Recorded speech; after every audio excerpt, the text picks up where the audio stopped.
Okay, we can see you, Chris. Okay, I'm not sure. I cannot see anyone. Just give me a second. Hear you well. Okay. Hi, everybody. Welcome to 6 Steps to Success evening sessions. We have Dr. David Palmer. Hi, David, Hi. who is the head of GP School. Hi. We have Adnan Ahmed, who is the head of West Midlands Associate in Trainee Committee. Adnan, have I introduced you right? Yes, that's fine. Hello. We have Bianca, who is our administrator. And we have our 2 lovely speakers, Dr. Charan Pal and Dr. Dilsher. Neither that lovely, believe me. Especially not that lovely. I'm not sure. I can't see myself, and I cannot see you guys. If you can see me, that's good. We can see you and hear you perfectly well. That's good. That's good. So I will pass on to our lovely speakers to introduce, for them to introduce themselves. Hi, so I'm Charan Palsiker. I'm a TPD in Sandwell, and I'm going to be joined by my colleague. I'll just introduce you. Well, Dilsher, introduce yourself. Hi guys, Dilsher Singh. I'm a TPD in Walsall. So, you know, you realize how your TPDs are when, you know, Charan Pal's trainee ends up being a TPD with him. Thanks. So don't go on the color of his hair, okay? Yeah, Dilsher was one of our trainees on our scheme a long time ago. Yeah, and I just followed him through and see he couldn't get rid of me. Okay. Do you want to screen then, Dilsher? Sorry, guys, before we continue, I forgot to introduce my co-chair, Rabia. Rabia, are you here?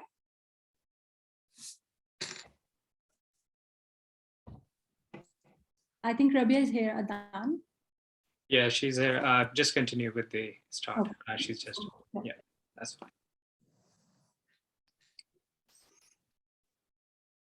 I can see few have joined in, 35 delegates already, right? 98 expected, isn't it, tonight?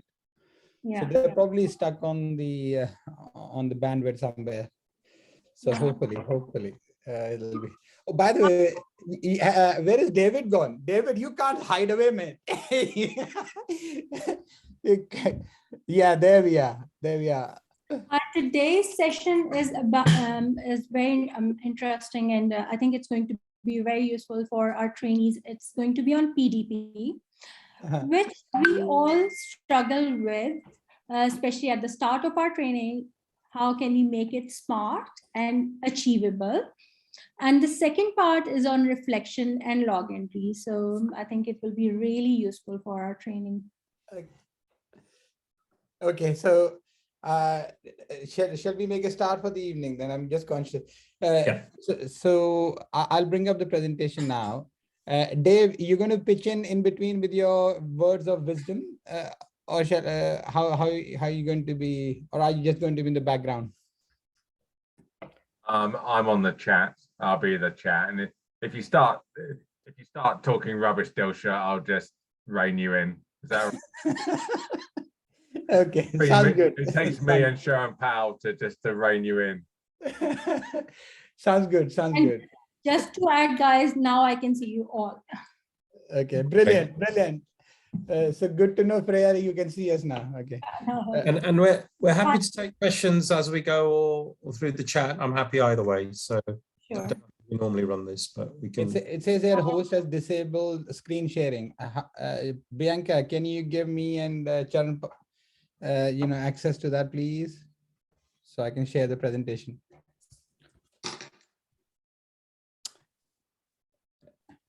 Bianca, You should have it. Oh, good. Isn't there a share screen down the bottom? No, it's working now. Brilliant. Yeah, got it. Thanking you. Thank you. I'll go again. Okay. Excellent. Right. So first of all, thank you guys for joining this evening. Really, and nice to see there is enthusiasm in trainees beyond 5 o'clock. I thought Thursday 5 o'clock things do stop on a Thursday. So why are we here today? Okay, so what are we here for? Okay, so there is an element of us wanting to talk about training, yeah, talk about learning, teaching, and then overall all of this encompasses your GP, VTS, teaching and education, which helps you in your journey towards a full-fledged, fully qualified GP. Okay, so again, it's important to understand the context why we are all here today and why we're going to talk about portfolio. So anything that helps you and your educators to chart your journey in this journey of education is a tool, right? Like with everything else. So over to you guys now. Can we have a little bit of discussion on the chat? How do you learn? So there are 37 of you. So taking 3 of us out, there is at least 34 of you. Oh, somebody's left us. 36 now. So okay. So can you just type in the chat? How do you learn? As a clinician, how do you learn? Doing stuff, reading, seeing, doing, experiencing, teaching others, webinars. Okay. Observing, Brilliant. experience, reflections. Who said teaching others? Memory. Okay. He seems like a future TPD, right? So there we go. So reading stuff, seeing stuff, yeah, doing stuff, experiencing it, thinking about it, and then obviously teaching. Okay, and then making the stuff. Okay. So, but which of this is most effective? It's a rhetorical question, really. So I'm not looking for answers here, but which of this is most effective is defined by each of us as learners in this journey of learning, right? Okay, what works for us. So do you know, after 2 weeks of this discussion this evening, how much are you going to remember? Those of you who have joined into this talk now, how much do you think you'll remember after 2 weeks of the hour today? Those of you who are listening, what percentage do you think you'll remember? Chat, let's use the chat function. 10%. 30%, 20%, 10%. Okay. 5, 15. I can see somebody has an amazing memory. 30. Yes, Farhan is at 40%. Yeah, someone has written 30, 40%. That's quite a good memory. Okay, so those of you who are going to just listen to us as a lecture, yeah, today, let me just not disappoint you. You're going to remember only 5% of what we talked about today. Okay, it hurts, yeah. What about those of you who are going to go and read after this? How much? How much are you going to remember? Okay, I've given you the benchmark. It can only go up to 5, beyond 5%. Yeah, good. Janine, you should definitely go for some casino. That's good. Good guess. Okay, I love it. So because I speak really quickly, so 5% is quite a lot. That's right, David. Thank you. So maybe 2.5%. Okay. Reading, so 10%. Well done. Shrishta got it. Benish and Janine. So Henry, very good. Okay, 10%. So how about those of you who are going to then, watch an audio visual? So we go up to 20%. And so on and so forth. Yeah. So who is going to remember the most out of today evening? Guess. Who is doing a repetition? Who's doing the repetition? Okay, well done. So sorry to disappoint you all. It's going to be me and Charan Pal here. Okay, we're going to remember the most out of today. Okay, guess what? Look at this. Those who are teaching you are going to remember 90%, guys. Okay. So believe you me, the PTSD stays with us after the teaching. Okay.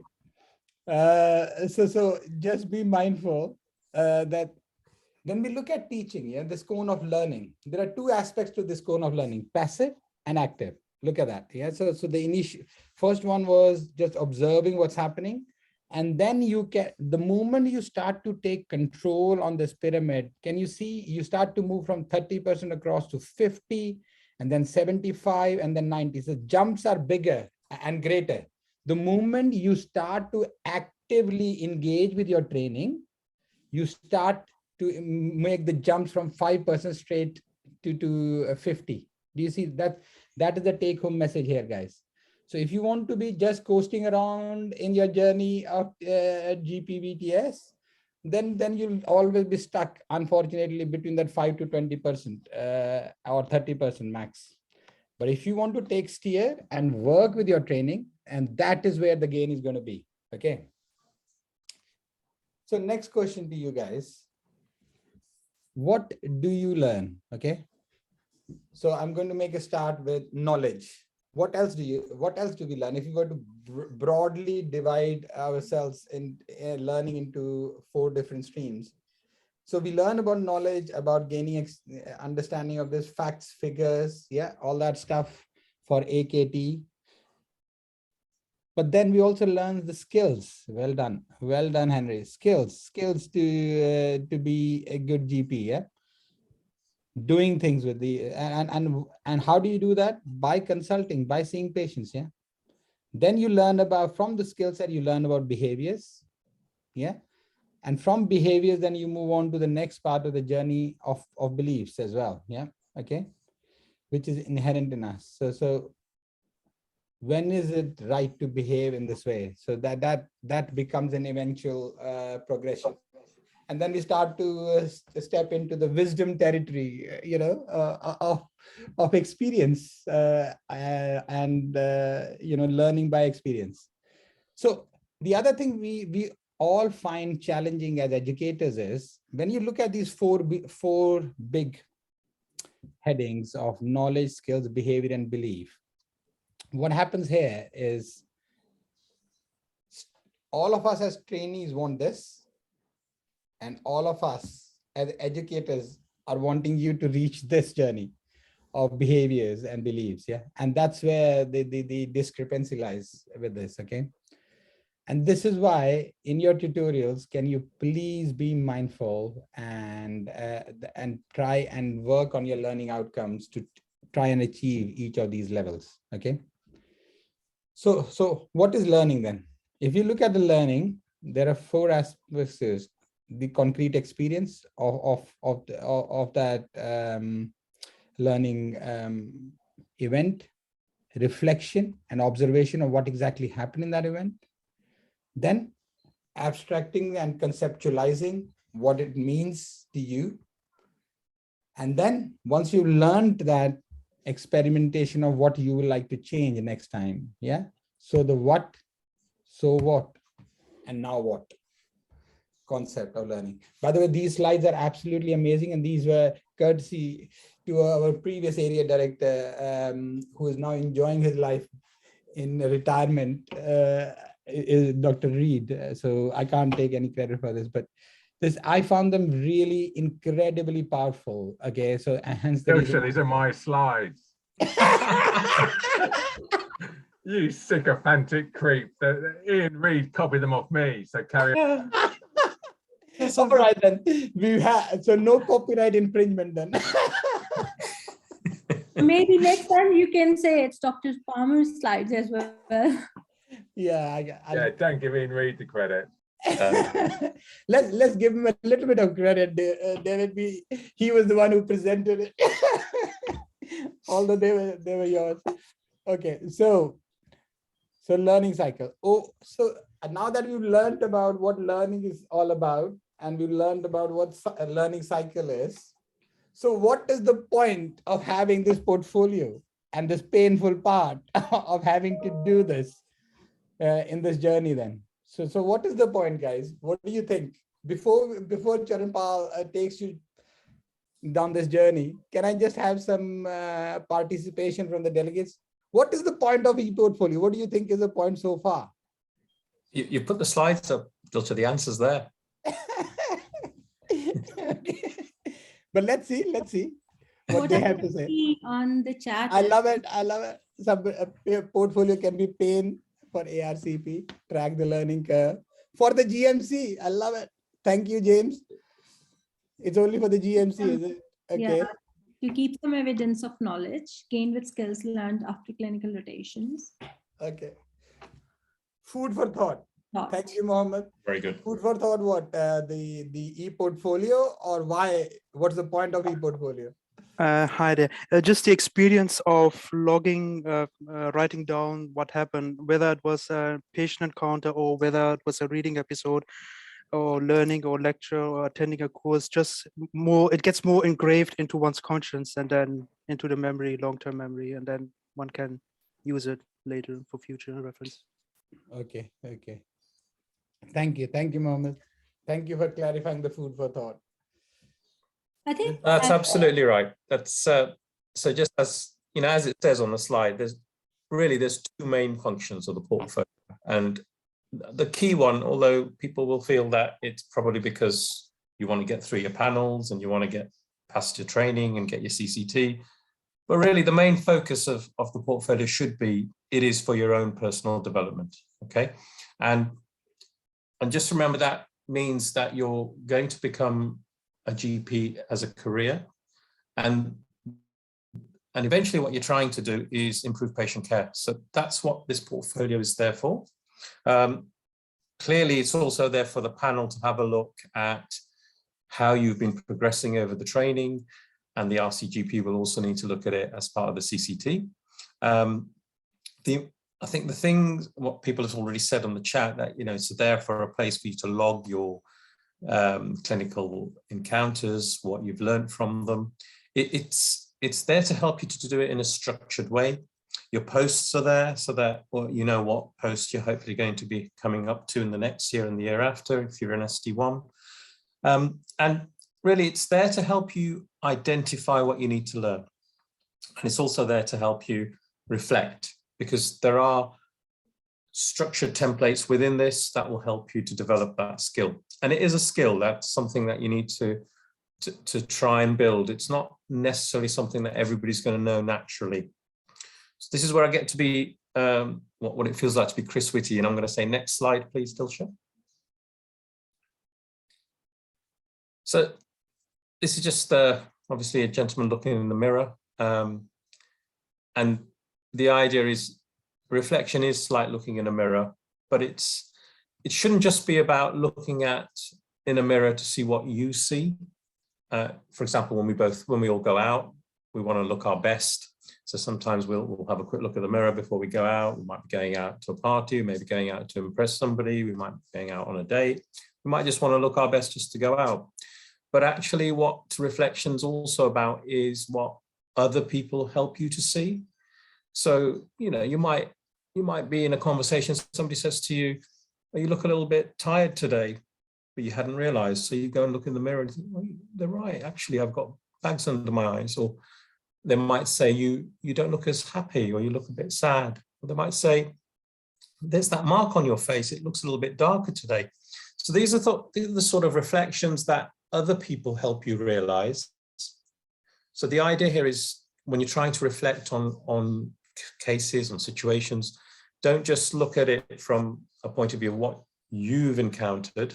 It is your own personal reflection on it, but take into account what other people, so your staff members, colleagues, receptionists, everybody in the whole, not necessarily in the GP scheme, but even in your hospital posts, maybe trying to tell you. And as I said to you earlier, the reflection isn't something that's natural to everybody. So even if whether you're UK trained graduate or an IMG, people will sometimes struggle with reflection. And this is a skill that you need to learn and develop, and hopefully with training, with support from your ESs and your TPDs, as well as there's plenty of resources. I mean, one of the things I'm going to show you in a little while is the Bradford VTS website, which hopefully you would have had a look at. It's got a dearth of resources in terms of how to improve reflection. And one of the things that I would just point out with, you know, knowing how to reflect or improving your reflection, it can be a little bit more challenging if you've not been trained to learn in a certain way. So sometimes we find and this is not the case with all, but some IMGs may be from a traditional learning background where you're needing to do more rote learning, more repetitive memory learning. And that can actually provide some challenges for people who, when they come to reflect. So that's something to bear in mind and try and build on that. I think reflection should also just be not solely related to clinical cases. You need to think about the non-clinical side of things as well. So again, these could be not patient encounters, but encounters with colleagues, for example. Next slide, please, Jill. I'm just going to show you some. So this is actually the old template for the portfolio. So you've got a new portfolio now, and I'll show you that in a minute. But this is the way the old portfolio used to help with reflection. So you'd have questions, and it would say, you'd write obviously the date and everything, and what the clinical topic was or scenario, and they'd ask you a question: what happened? What, if anything, happened subsequently? What did you learn? What did you do differently in the future? What future learning needs did you identify? And how and when will you address them? Now, what we found used to happen was that a lot of trainees, particularly in the early stages, you would concentrate more on the first three. And actually, I would say probably just the first two. So you'd get a whole page of just pure description of what happened. And there'd be very little on the bottom parts, which are actually, if you think about it, they're the ones that, as educators, we want to know, what have you learned from this particular incident?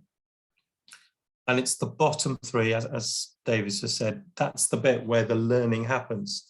And unfortunately, that's what wasn't happening. And I think that's partly why the portfolio's changed a little bit.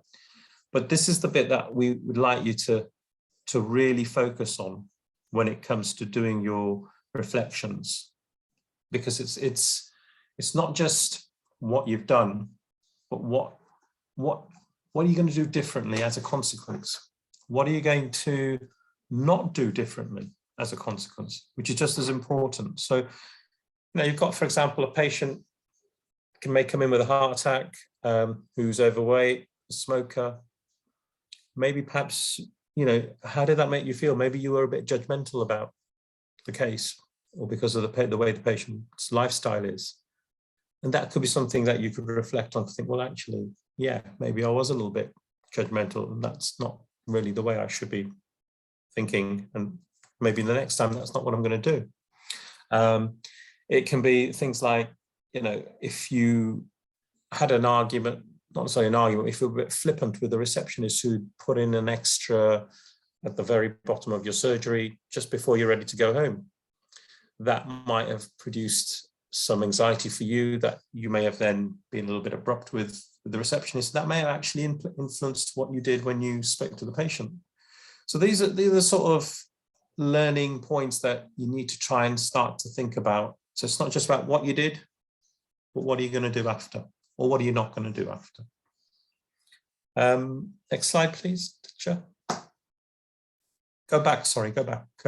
Sorry, I think you went back to, yeah, so these are the new learning log templates. And they only ask two questions. So what will I maintain, improve, or stop? And then what are the learning needs that have been identified from this event? So that, I think this is it's trying to get you away from the descriptive part of it. But I think when you go back, if you just go back to the last slide before that, Dilsha, I think in order for you to get to this, I would still suggest you keep these questions in mind, particularly the last three, because those are the ones that are going to help you develop your reflections in the new portfolio. So just move forward again, Dilsha. Thank you. And just one more. So just wanted to, I've pinched this from, in fact, I think the logo's gone there. This is actually from the Bradford VTS website. So it's not something that we've made up. And this is an account of, this is an entry that is purely descriptive. I'll just give you a minute just to have a look at it. But as you can see, there really isn't much in terms of learning going on in this entry. It's literally about what the patient's presented with. And what the doctor's done. So I'll just give you another 30 seconds or so, and just then I'll show you the next slide in a minute.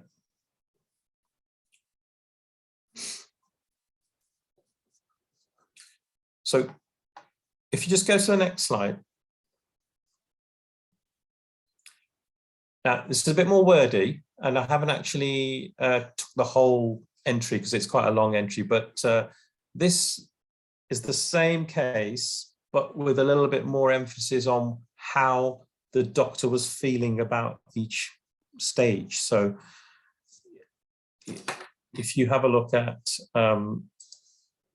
sorry, I'm just going to move something out of the way. You know, so it says, I was concerned that I may have missed some indications of a serious underlying cause for the headache. Although I've recorded that her fundi were normal, I wonder how thoroughly I examined her eyes. It was not recorded whether I darkened the room, which I usually do, or dilated her pupils, which I usually don't. And then it goes on to say, in retrospect, I wonder if I agreed a plan for her to try analgesia may have slowed down the subsequent urgent referral. At the time of the second presentation, the sinking feeling which I can recall began early in the consultation and may have been a reaction to her changed appearance and demeanor. So these are all comments about how the doctor's feeling emotionally, how the patient's presenting. There's a lot more depth in the reflections here than just a pure description of this is what happened, this is what I did, this is how I referred. And this is a transition that you all need to try and work towards in getting more deeper reflection. And I'm not going to go into too much detail with this, but if you go back to the Bradford website when you've got a chance, there are loads of examples which are very, very informative, very useful about different ways of reflecting. And you've got a lot of experience within the practices with your trainers, your ESs and your CSs. They'll be giving you a lot of feedback on the cases that you actually write up. And this is one of the key things that I would like to just stress to you, is that when you do your portfolio entries, don't do them to the last minute just before your ES review, which as a panel, by the way, we know because we can see when they're date stamped, and some people leave them up to that stage. What's happening there is you're missing out on the developmental side of things for you. So when I have a trainee who first starts, I do my best to try and read their learning logs early on and try and then give them some feedback on what I think they could be doing to help change the way they may be reflecting. And that allows them to then develop that skill further. So try and do these entries on a regular basis. I know it's difficult because we're in a busy post, but you hopefully have got some protected time to do that. You should have protected time to do your learning logs, and try and do those on a regular basis, and also prompt sometimes the ESs to read them on a regular basis. We appreciate sometimes that doesn't happen because you're going to get the best out of it that way. Next slide, please, Dulcia. And this was just a summary at the end that this particular trainee had done, just to bullet point what they'd actually took away from it as highlights. So the importance of recording and the features of an examination, safety netting, their own emotional response to a patient's plight, and then the need to reflect and to refresh their knowledge on cerebral tumors. So this is just an example. I'm not saying it's a perfect example, but it's really, I'm just there to show you the difference between the first one where it was purely descriptive to something that we would consider more reflective. Next slide please, Dilsha. I think it's over to you for that. Thanks, Chandrapal. So guys, we've just talked about what learning means. So those of you who joined slightly late, oh, there's somebody joining now. Sarah, we're just coming to the end. No, not at all. We're just in the middle. Okay, so what we were saying was that we talked about what learning means to all of us. Yeah, we've talked about what learning should look like. But what does learning then ultimately lead to? Well, it leads to you identifying your learning need from that event, from that experience, from this lecture, from that, I would say, encounter with the patient. And that results in creating a personal development plan, yeah, which is why it's very important when we talk about a PDP, it should be written by you with your own ideas, yeah, exactly what you want to learn and how you're going to achieve it. You're going to find different ways to achieve that objective, and that achievement is, is the journey that you're going to go through with that learning. And then while you're planning that PDP, then you got to envisage what will it look like, how could it be measured, what will be the result of this new learning, yeah. So that is what a PDP cycle involves, and the easiest way to use that would be if we talk about the SMART context. So this was a context acronym brought in by the psychologist, rightfully so, as a tool to help people achieve their goals. Yeah, it's a simple approach, and that simple approach we can use in towards PDP as well. So when we talk about SMART, so S stands for specific. Yeah, is your goal specific? Is it well defined? Is it precise? So if you turn around and say, I would like to, the classical one we get in our ARCPs, I would like to pass my AKT. Okay, great. Okay, you want to pass your AKT. That is brilliant.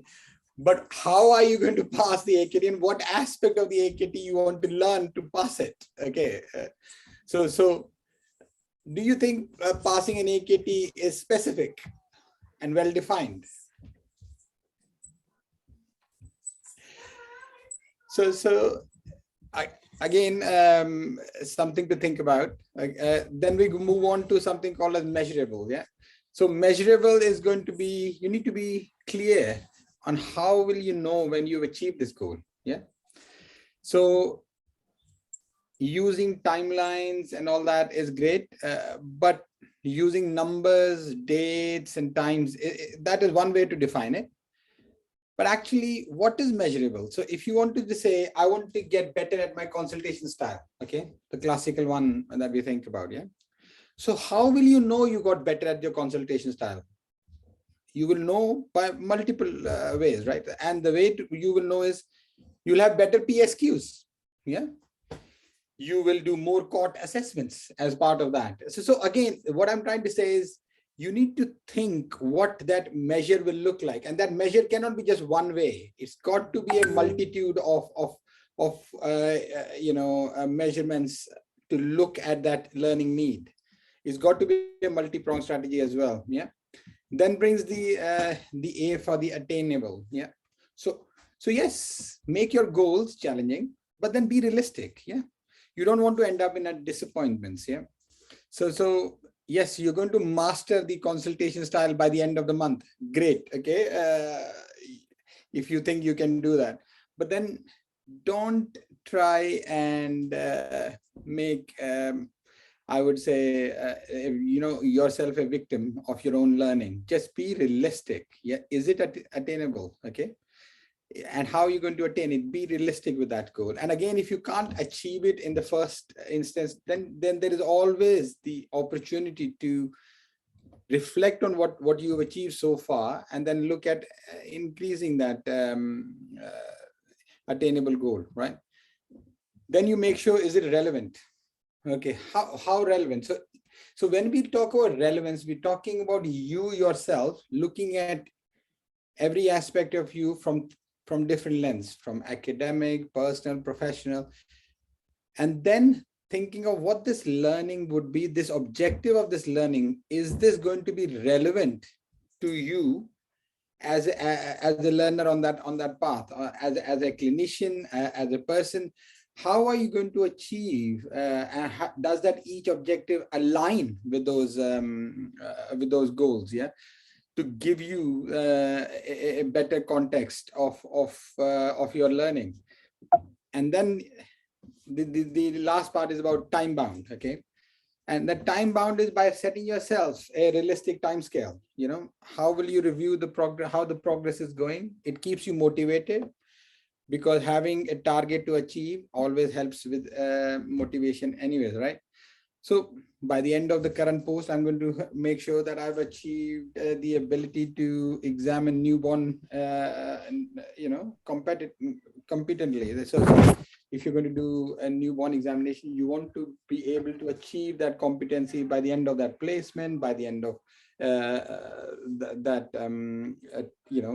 that training year, whatever that may be. So that's something to again think about. So see, if we can talk about learning till the cows come home, but the issue here is that learning has got to drive a need, and then that need has to be achieved by following a framework.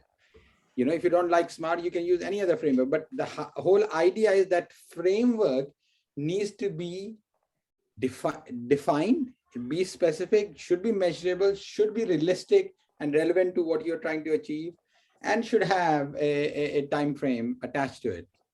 And then can I just say something in that? Just I think to keep in mind that you're training to be GPs. So you might be in a pediatric post, an obs and gynae post, or a urology post, but your focus when you do these PDPs is, yes, fine, I'm learning pediatrics or I'm learning urology, but the focus should be, the end game is that I want to do that in the context of general practice. And that's, I think you've got to just keep that bigger picture in mind. And I think to help, I don't know if you've got access to the super condensed curriculum. Absolutely. At the end, can you show them that? Yeah, absolutely. So on the website, you see, if you type in super condensed curriculum, you'll be taken to the RCGP website, and over there they have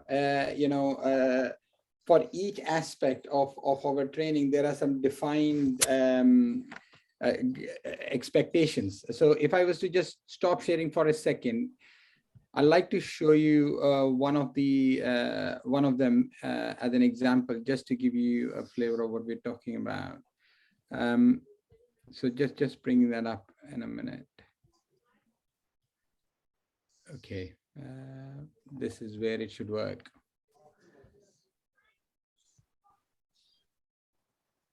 Put the link in. That's good. The chat. Sure. I was just going to get this to come up, but okay.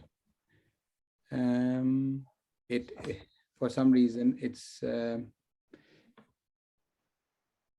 okay. I need to stop sharing for a minute, and then I should be able to share this. Okay, there we go. Got it. Okay, so if you look at this, so this is the GP curriculum guide for, let's take the example of cardiovascular health. Yeah. So obviously you're expected to learn about cardiac murmurs, chest pains, how to assess a patient for dyspnea, edema, palpitations. But then at the same time, there are some common conditions that you're expected to have an understanding of. But you're not there to learn to become a cardiologist. You're there to learn how that can be used in the context of your GP training. Okay, you're not there to learn about angiograms or DC cardioversions. You're there to learn, for example, take the example of an atrial fibrillation. When a patient for atrial fibrillation comes in, how am I going to assess that? How is that going to be relevant to me in my general practice? The first thing is identifying a condition like atrial fibrillation by interpreting the ECG finding, yet knowing a basic idea of what AF would look like. Yeah. Then understanding how you're going to address that concerns once you make that diagnosis with the patient, taking that patient along with that journey, and them buying into the concept of their diagnosis, but at the same time, they working with you to achieve the goal of management plan for that patient in a safe possible way, which is starting them on anticoagulation, right?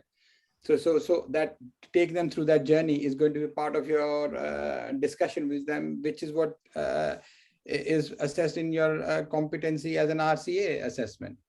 And then workplace basis aspect of this is you performing certain aspects of cardiovascular examination and achieving competence in that. You know, you need to learn to be able to examine a patient, for cardiovascular examination. You should be able to identify a pulse. You should be able to, you should know where to auscultate, making sure where the heart is and the 4 areas are of auscultation. Those basic stuff that we do in undergraduate medicine. Yeah. But again, you are perfecting those skills and using that in the context of what that will look like to me when I'm in primary care. What out of the hair I'm going to take away. Yeah.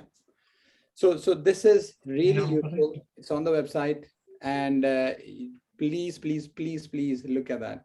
David, you could share a link of that on the chat. Yeah, David's shared the link, so thanks, David.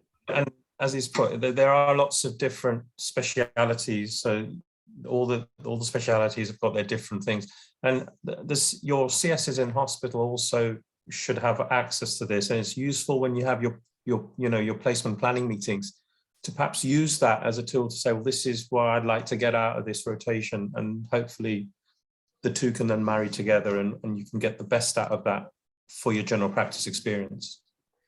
Absolutely. Yeah, I just wanted to point that out to you. Absolutely. And on this note, Sharpal, take them through this part of the journey as well, isn't it? When we talk about levels.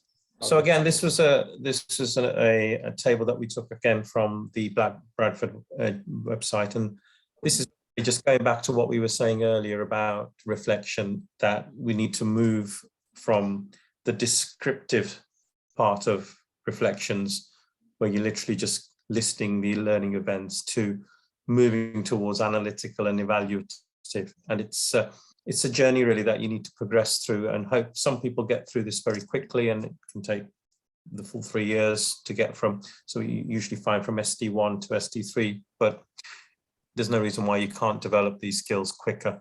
So that was just a table just to summarize what we were talking about earlier with the reflections. And in many ways, it's quite point, isn't it, that we, when some of us started as trainees, we were initially very descriptive, like that top heavy example, about conveying everything that was happening in that encounter. We are so top heavy. So most of us then, you used to lose steam by the time you reach the bottom part of the completion of the learning entry, because you just exhausted all your emotions and everything else on the first part of what exactly happened. So maybe a technique for some of you, maybe a practical technique is, you know what happened in the encounter, right? You're going to talk about that, but then start working from the bottom part of the learning log and make your way up. Okay, so what is it that was about this encounter? What is it that made you worry about it? And then what are you going to do to achieve the anxieties that you had in that encounter, whatever they may be? And that then starts to make you move from description to an analysis. Yeah, you start to become more and more analytical and critical about what that event was. Yeah, whether that is a learning event in terms of a discussion like this, or whether that was an experience that you had. And then you reach the next stage where you start to evaluate what you are learning, and then you start to benchmark that with the tools that you have, whether that is evidence-based, whether that is performance in relation to what would be expected of you in that setting, along with your peers. And then you start to then prioritize and plan those situations again. When they happen next time, you'll be better prepared. See, all of these encounters that we have, it's not the first or the last chance that we will have those encounters, right? So the whole idea is to learn from that, and then get yourself more prepared for the next time. For that it arrives, then you already know what to do and how to act. Yeah. We could use the same example with the vaccination, right? It's about getting the memory T cells ready, right? So the moment you know the antigens have come in and the memory T cells are ready for the next time you have the attack of the virus, which in this case would be that encounter or event or whatever that experience is going to be. So that is where we need to consciously start to move our journey of reflection, isn't it? David, any comments at this point? I'm just conscious of the time as well. So you know, questions maybe? Any on the chat at the moment? It's all about achieving that success in the end, isn't it? And you can be that face of accomplishment. Look at that face of accomplishment of achieving, you know, the mark at the end of that CCT. So it is possible. It is possible in all of us. We've been through it. Some of us had to fall and then rise up again. Yeah. So the whole idea in this journey is, I understand it feels like a conveyor belt where, you know, you got the ST1 here, ST2, ST3, and, you know, it's coming to an end. But don't forget, in this conveyor belt journey, you've got the support of your education supervisors, your clinical supervisors, your training program directors, you know, your area directors. There is, so when you're working in the hospital, your clinical tutors, yeah. And let's not forget all your peers that you have around you. You're making those buddy groups with your ST2s when you're ST1, with your ST3s when you're ST2, and with the other ST2s while you are ST2. Let's not forget that. So those networks, those support structures that you're going to have, especially now with this, you know, as we are starting to come out of this pandemic and realizing what life is about and work life and everything else, and we start to realize the importance of social interactions. These VTSs, although they're happening virtually, they're going to start to have a blended learning with face-to-face and virtual, but there is nothing stopping you from benchmarking your learning with your peers at any time, even virtually. What is stopping you from having those discussions even now? I mean, this is teaching us, you know, this pandemic has definitely taught us that there is more to learning than just face-to-face encounters, isn't it? There are different ways of achieving that learning. And that's what we need to aspire towards, really. And the conveyor belt doesn't stop at SCCT, does it? Because you're going to do yearly appraisals for the rest of your working life. And that involves carrying on reflecting. So it's a skill that you need to develop and continue on a regular basis. Throughout your life, yeah. So don't forget, it doesn't finish at ST3, guys. The portfolio carries on, but in a different form, in a different style. You'll not have an ARCP, but you'll have every 5 years a GMC check. so remember that it carries on. Are there any questions that we got anyway? Yeah, we have 9 minutes left. So thank you, Dr. Singh and Dr. Sekta, for simplifying these two areas. Many trainees struggle with this. Guys, this is your opportunity to ask any questions. I can see a question from Shesta. Do they actually check the number of certificates of attendance to complete CPDRs? I think she mean ARCP panel. Do they actually check? I think just so you know, we have calculators there. We are just doing that, you know. We're just making sure that you have added that correctly. We've given these big size calculators, aren't we, on the ARCP panel? They look so big. No, not at all. Not at all. We are not there to bean count. Absolutely not. Okay. The next question. Sorry, Charan Pal was going to say something. Sorry. I was just going to say that there's no such thing as CPD hours in training. It's there are certain requirements that you need to fulfill. The most important thing is reflection, but there are certain things that you still need to provide the certificates for, but add reflection on. So the main ones are things like the BLS and AED and child and adult safeguard, where you'd be expected to show the certificates, but more importantly, you'd be expected to reflect on your learning, whether it's via a case or a discussion with your ES. But those are the main things, but there's no actual counting of numbers. What there are is that there are numbers of certain assessments. And then if you go onto your portfolio, it'll tell you exactly what's required in each year that you're training. And even in appraisal, when you finish training, there's no CPD hours as such. It's more about quality of reflection. So Charanpal, how important are descriptors in the portfolio, you know, when linking log entries to capabilities?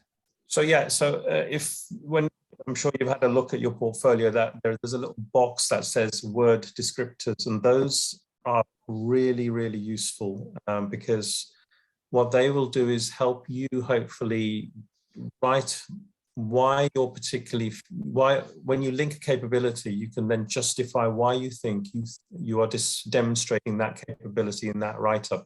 If you open up those descriptors, it will tell you what is considered to be, you know, excellent or good evidence, or what is not considered to be good evidence for that. So use those word descriptors. Shame we couldn't just show up an example, but I'm sure you would have seen them. There's a box that you click, it's a plus button, and it opens them up. So they're really useful.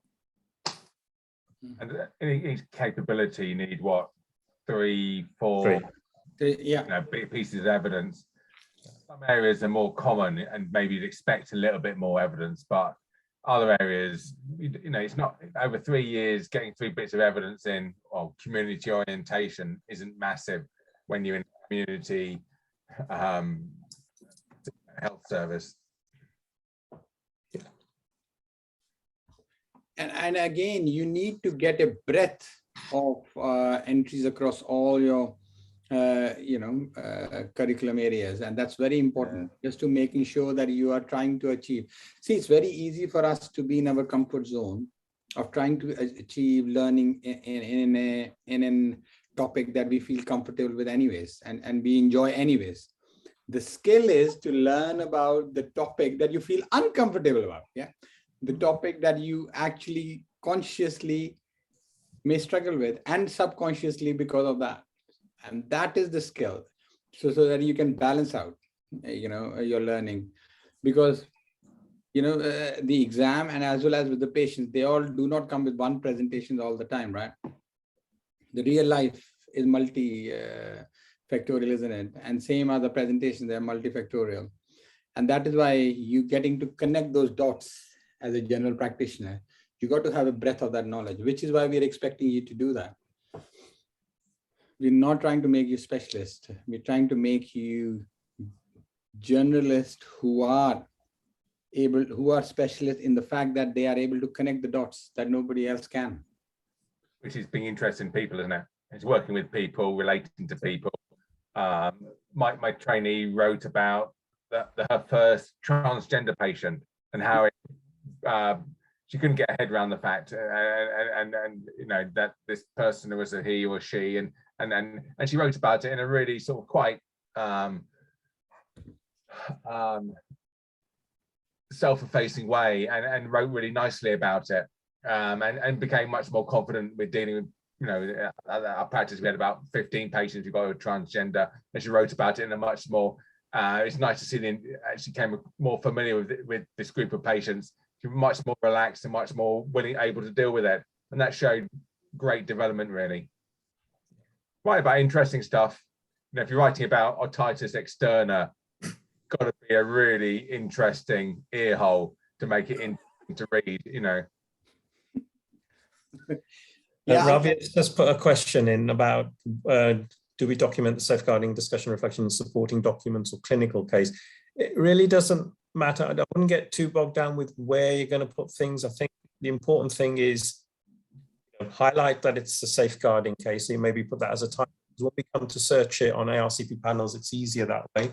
Clinical cases are always better in terms of richer experience of learning and reflection. So that's probably the way to go. But I wouldn't get too concerned about where you're going to put these things, as long as we can pick them up. And also when you come to do your ES reviews, that you are actually tagging the evidence as well, that you can say that this demonstrates this particular competency, and that helps as well. See, the analogy I would use is there is only so much you can learn of driving by sitting on a video game at home or on a PlayStation, right? The real fun and the steer of driving is going to be when you're actually driving. Yeah. And that is where the real skill also lies. Yeah. So it's the same with learning. You can do as many online modules and you can attend as many courses as you want to improve your knowledge base. But the skill base will only improve by actually facing those encounters and by actually conducting those clinical encounters with the patients. Yeah, there is no shortcuts, guys. There is actually no shortcuts to training. The training in your case is so condensed that you actually are on a very steep curve. So you really consciously, proactively got to push yourself. Otherwise, you're going to come out at the other end not feeling as confident as you want to be.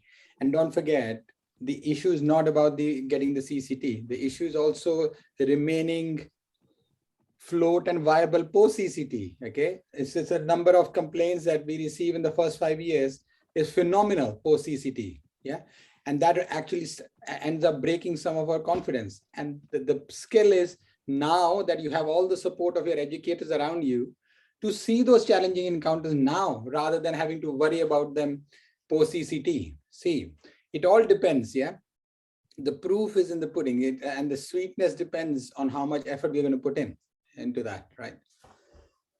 There is no shortcuts. Guys, last 1 minute. We won't be able to take many questions, just one last question. When choosing titles from Binish, when choosing titles for learning logs, how would you recommend us to do based on history, diagnosis, or our learning point? I think it's it's your learning log, it's your PDP. And so really what you've got out of it, it's not for anybody else to tell you that. And if you've come away thinking, this is what I've learned from it, that's what you want to do. Yeah. Yeah. You're learning, you are driving it. Interesting. If you're making a title of a learning log, the lady with the big nose, the child that wouldn't stop crying, the patient that made me want to rip my hair out, the doctor that made me want to smack my head against the wall. Write down whatever makes it interesting for you, and it makes it more interesting for the poor educational supervisors. Got to read it, and we've got hundreds of log entries to read. So at least if you start off with an interesting title, you're more likely to write interesting stuff afterwards. Thank you, Dr. Sikka. Thank you, Dr. Singh. Thank you, David. Thank you, Adnan. Thank you, Rabia. Thank you, Bianca. And thank you all for attending. Guys, we have another session, so we are going to wrap it up. So next week is portfolio part 2, which is something about what you need to get through the ARCP panel. So all the little nitty gritty stuff like quips and and learning all the other stuff you need, safeguarding stuff that and reflections, all the stuff that is easy to overlook. Sure. Okay. Thank you. Thank you, Priya and Adnan and David for getting us all together, really. And thank you to all of you for being here still at 6 p.m. I hope that's not affected anybody's job plans and working time directives. But listen, guys, learning is all that you put into it, isn't it? The closing remarks. Chanpal, what do you want to say, before they go away? I think you've summed it up. Have a good evening, everybody. And yeah, lovely to see you all. Absolutely. David? And thank you for attending the session, especially after the BTS. Most of us have a BTS session today, so just attending after BTS is a big thing. So I'll ask Adnan if you want to add anything, or no, just thank you, everyone. Excellent work done, and very thoughtful and very comprehensively covered topics, which is easily missed. And a lot of us do struggle, even ST3, we do struggle with these topics. So very well done. Thank you very much. And don't forget a big shout out for RCGP and Bianca. She's starting to put up some lovely courses these days, yoga and Tai Chi. What's going on, man? There is some really interesting stuff. Art. There was one on cooking the other day and learning. Yeah, learning with cooking. There's always something interesting around the horizon. Well done, Bianca and the team for bringing these up. You know what I mean? Taking care of our well-being too. Thank you, Bianca. Right, guys. Take care. Take care. Bye. Bye.